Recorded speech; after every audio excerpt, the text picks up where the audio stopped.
আসন্ন ঈদুল আজহাকে কেন্দ্র করে সীমান্ত দিয়ে গরু চোরাচালান এবং চামড়া পাচার রোধে দায়িত্বপূর্ণ সীমান্তে রংপুর রিজিয়নের আওতাধীন ঠাকুরগাঁও সেক্টরের অধীনস্থ ৫৬ বিজিবি কঠোর অবস্থানে রয়েছে।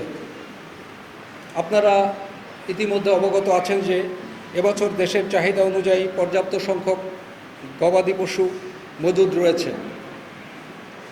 দেশীয় খামারিরা যেন ক্ষতিগ্রস্ত না হয়, পার্শ্ববর্তী দেশ থেকে যাতে গরু আমাদের দেশে ঢুকতে না পারে, সেজন্য ৫৬ বিজিবি দায়িত্বপূর্ণ সীমান্তে সর্বোচ্চ সতর্কতা অবলম্বন করেছে। একইভাবে ঈদের পর কোরবানির চামড়া যাতে সীমান্ত দিয়ে পাচার হয়ে যেতে না পারে, সেজন্য সীমান্তের সর্বোচ্চ সতর্ক অবস্থায় রয়েছে ঠাকুরগাঁও সেক্টর এবং ৫৬ বিজিবি।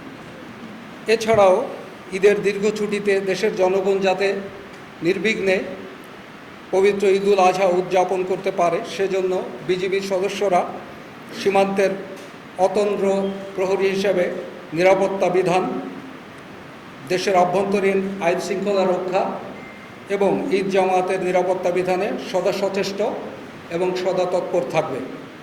আপনারা জানেন, সাম্প্রতিককালে সীমান্ত দিয়ে পুশিন প্রতিরোধে রংপুর রিজিয়ন, ঠাকুরগাঁও সেক্টর তথা ৫৬ বিজিবি সীমান্তে কঠোর নজরদারি ও টহল তৎপরতা বৃদ্ধির পাশাপাশি সীমান্তবর্তী জনসাধারণকে সাথে নিয়ে সর্বোচ্চ সতর্ক অবস্থানে রয়েছে। যথাযথ প্রক্রিয়া অনুসরণ না করে পুশিন করায় বিজিবি নিয়মিতভাবে বিএসএফের সাথে বিভিন্ন পর্যায়ে পতাকা বৈঠকের মাধ্যমে মৌখিক ও লিখিতভাবে তীব্র প্রতিবাদ জানিয়ে আসছে। জি না, নীলফামারী জেলায় কোনো পুশিনের ঘটনা ঘটেনি। না, ঠাকুরগাঁওয়ে নেই। কারণ হচ্ছে আপনার এখানে বিজিবি সদস্যরা 24/7 নিরাপত্তা দায়িত্ব পালন করছে।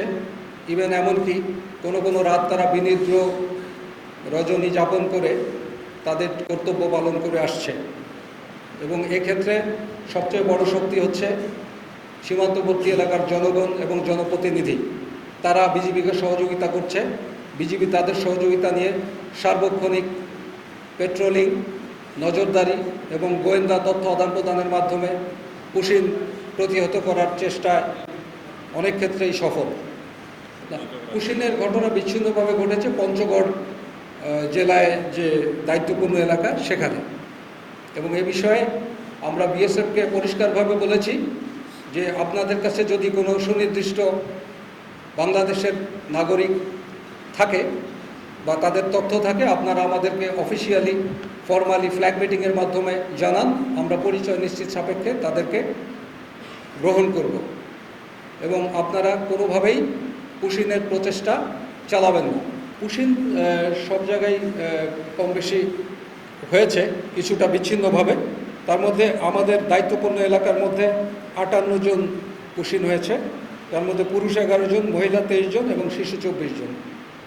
এবং এ বিষয়ে আমরা ফ্ল্যাগ মিটিংয়ের মাধ্যমে ব্যাটালিয়ন কমান্ডার পর্যায়ে, কোম্পানি কমান্ডার পর্যায়ে এবং আপনার বিওপি কমান্ডার পর্যায়ে তীব্র প্রতিবাদ জানিয়েছি, লিখিতভাবে এবং মৌখিকভাবে।